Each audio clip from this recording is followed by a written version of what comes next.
Power Rangers Mystic Force, Episode 8, Stranger Within, Part 1, still has the flaws I recall the first time I watched it.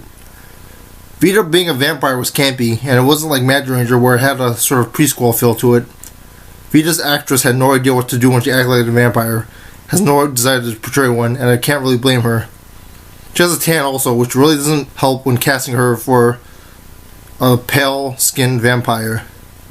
Also, there was no storyline reason to copy this plot other than Korag and the fight scene, sword fight scene. Just really lame and lazy in a show about entertainment and creativity. Her wanting to fit in could have worked into the DJ Fly storyline a bit better.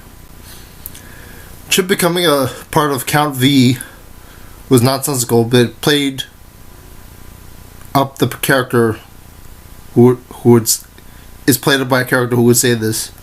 The Rangers not believing Chip's belief in their not being vampires is too obvious, since one, is true, and two, Chip believes is nonsensical. If it wasn't done in Bruce Kalish fashion of Strange Times of Blake Halsey High title themes, I'd go with Not a Hero, Just a Friend, or Friend for Life as the title of the episode. The episode could have been written even better with having Vita as the main character of the beginning of the episode and Chip as the main character later, albeit it's debatable that they did that anyway. Vita being the strong one makes sense, and defending Chip for being picked on. She's the second powerfulest one in the show after all. An active fighter. Spunky. I may have even had this moment observing this when I was in college. It'd be cool if Chip called Vita his superhero and Vita give him back the favor.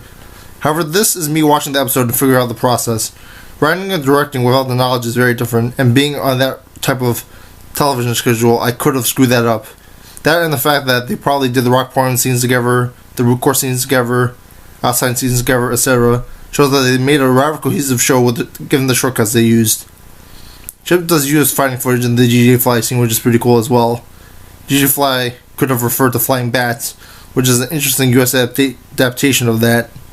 They don't really make a big deal of him not being a bad boy or whatever. In fact, it's not gonna lie, it's weird. They also could have adapted Vita being bad reveal into something else, if you know spoilers. That was a really good use of a cliffhanger, meanwhile.